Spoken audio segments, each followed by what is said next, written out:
यदि आपने हमारे बताए अनुसार फार्मूले का प्रयोग कर लिया तो ये मेरा दावा है साथियों कि आपके गन्ने की फसल 600 क्विंटल पान निकलेगा।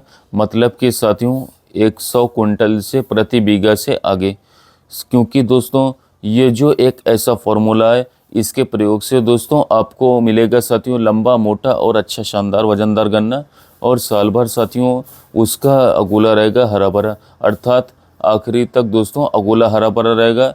कुल मिलाकर के आपको उत्पादन ज़्यादा देखने को मिलेगा। और ये जो फार्मूला है दोस्तों, एक ऐसा फार्मूला है जी, इससे सारे पोषक तत्व की पूर्ति साथी पौधे को हो जाती है। और आपकी जो गन्ने की फसल है वो शुरू से लेकर के अंत तक पोषक तत्व प्राप्त करता रहता है। और इसके साथ साथ अपना विकास जो है साथियों बहुत ही तेज़ी गति से करवाता रहता है। और आपके गन्ने की फसल का जो विकास है साथियों वो तेज़ होता रहता है। कुल मिलाकर के गन्ने का सर्वांगीण विकास होता है। शुरू से उसका साथियों जमाव अच्छा होता है, कल्लों की संख्या अच्छी निकलती है, अर्थात जो ट्रिलर्स होते हैं वो आपको ज़्यादा देखने को मिलेंगे। और जो पूरी की लंबाई साथियों वो भी ज़्यादा देखने को मिलेगी। गन्ने की मोटाई जो है वो भी ज़्यादा देखने को मिलेगी। और इसके साथ साथ गन्ने की जो लंबाई है वो आपको ज़्यादा देखने को मिलेगा। और इसके साथ साथ साथियों अंततः जो अगोला है दोस्तों वो आखिरी तक हरा भरा रहेगा। ऐसे इस समय पर जैसे कि सर्दी का महीना चल रहा है, अगोले पीले पड़ जाते हैं, सूख जाते हैं। तो साथियों वो जो अगोला है वो सूखेगा नहीं, अंत तक साथियों हरा भरा रहेगा। तो आपका जो गन्ने की फसल है वो पूरे एरिया में दोस्तों, पूरे क्षेत्र में वो अलग रहेगा। और उसका जो उत्पादन है दोस्तों सबसे ज़्यादा देखने को मिलेगा आपको।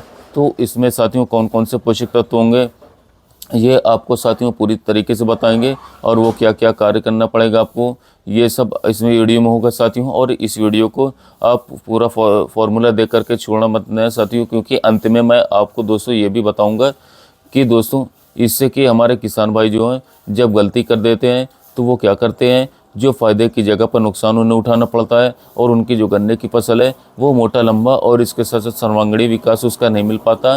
कुल मिलाकर के साथियों ज़्यादा उत्पादन नहीं मिलता है। तो दोस्तों ये जो फार्मूला है साथियों ये आप लोगों को प्रयोग करना है जब आप अपने ज़मीन साथियों पूरी तरीके से तैयार कर लें। अपनी जो जुताई करनी है जुताई करवा लें। जो भी साथियों आपको जो गोबर का खाद डालना है या फिर दोस्तों जो आपको और भी खाद डालने हैं वो ऑर्गेनिक खादें वो डाल लें। और इसके बाद जब अंतिम जुताई हमारी आती है तो उस जुताई पर आप लोग को ये फार्मूला उपयोग करना है। तो इस फार्मूले को साथियों आप नोट कर लीजिएगा। इसके लिए आप लोगों को लेना होगा साथियों 10 किलोग्राम प्रति एकड़ के हिसाब से जिंक सल्फेट। और दोस्तों 10 किलोग्राम लेना है आप लोगों को फेरस सल्फेट। और इसके साथ साथ 10 किलोग्राम आप लोगों को लेना होगा मैग्नीशियम सल्फेट। और इसके बाद में 5 किलोग्राम लेना होगा आपको कॉपर सल्फेट। और 5 किलोग्राम आपको लेना होगा दोस्तों बोरक्स, अर्थात जो हमारा कच्चा सुहागा होता है। तो ये आपके जो आइटम हो गए इनको आप लोगों को साथियों अंतिम जुताई पर खेत में मिला देना है। और खेत में जुताई करवा देनी है साथियों, खेत में मिला करके अच्छी तरीके से जुताई करवा दें। उसके बाद में दोस्तों आप जो गन्ने की बुआई करें तो इससे गन्ने की जो गुड़ाई होगी साथियों उससे हमारा जो साथियों पोषक तत्व जो प्राप्त होगा साथियों वो शुरू से अंत तक साथियों पूरे साल हमारे गन्ने को मिलता रहेगा। और इसके साथ साथ हमारा जो गन्ना है साथियों वो तेज़ विकास करता रहेगा। अब जान लेते हैं कि जो इसमें जिंक सल्फेट पड़ेंगे तो साथियों आपके खेत को जिंक की पूर्ति करेगी। इसके साथ जो गन्ने की जो पत्तियां हरी भरी रहेंगी, पत्तियां चौड़ी रहेंगी, पीलापन साथियों वायरसपन नहीं आएगा, इसके साथ साथ बीमारी नहीं आएगी इसमें। उसके बाद दोस्तों जो होता है फेरस सल्फेट, इससे फेरस सल्फेट से साथियों जो पत्तों में हरियाली हमेशा रहेगी। और इसके साथ साथ फोटोसिंथेसिस की क्रिया तेज होगी तो साथियों पूरे साल भर तक की रहेगी। और दोस्तों एक कारण और होता है इसके डालने से कि हमारे पत्ते जो हैं साथियों, हमारी जो पत्तियां हैं पीली सफ़ेद नहीं पड़ती हैं और इसके साथ साथ पूरी तरीके से हरी भरी रहती हैं। और आपको दोस्तों जो मैग्नीशियम सल्फेट है साथियों वो भी पूरी तरीके से हरे भरे रखता है गन्ने की फसल को। हमारा खेत पूरी तरीके से हरा भरा रहता है, एकदम विकास करता है। कुल मिलाकर के खेत ज़्यादा हरा भरा दिखता है और ज़्यादा विकास कर पाता है गन्ना। और हमें जो उत्पादन मिलेगा गन्ने का वो ज़्यादा मिलेगा। इस प्रकार से साथियों जो बोरॉन है दोस्तों, बोरॉन आपके गन्ने की फसल की मोटाई को बढ़ाएगा कि चल करके। और इसके साथ साथ गन्ने का जो कलर है दोस्तों वो अच्छा करेगा। कुल मिलाकर के दोस्तों उसकी पैदावार को बढ़ाने में बहुत मददगार साबित होगा। और दोस्तों इस प्रकार जो पूरे जो पोषक तत्व हैं साथियों हमारे गन्ने की फसल को मिलते रहेंगे। क्योंकि दोस्तों जो हम बुआई के समय पर खाद डालते हैं नाइट्रोजन, फास्फोरस और इसके साथ साथ पोटाश, इनकी पूर्ति करते हैं चाहे आप डीएपी के रूप में करें, चाहे हम एनपी के 12-32-16 के रूप में करें, या यूरिया साथियों पोटाश और सिंगल सुपर फॉस्फेट का दोस्तों इसके साथ डाल करके करें। पूर्ति हमें कुल मिलाकर के नाइट्रोजन, फास्फोरस और पोटाश की करनी होती है। लेकिन दोस्तों ये जो हमने आपको बताया साथियों, ये माइक्रोन्यूट्रिएंट्स हैं, ये सूक्ष्म पोषक तत्व हैं साथियों।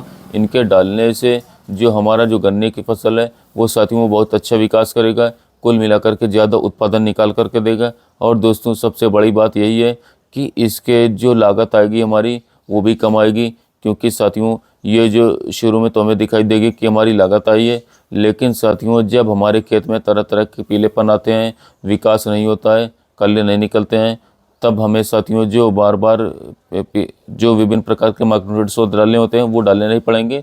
एक बार में ही हमारा गन्ना जो है सारा काम करवा देगा, और हमारा जो गन्ना है साथियों वो तेज़ी के साथ विकास करेगा। और इसके साथ साथ इस चीज़ से तेज़ी से जो विकास है वो शुरू से अंत तक चलता रहेगा, जब तक हमारा गन्ना साथियों उगेगा।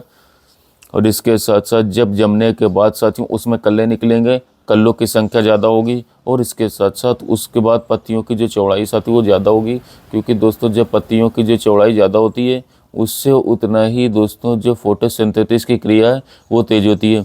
और फोटोसिंथेसिस की जो क्रिया में साथियों हमारे पौधे भोजन बनाते हैं साथियों, जो भोजन इकट्ठा होकर के हमें उससे साथियों उत्पादन मिलता है।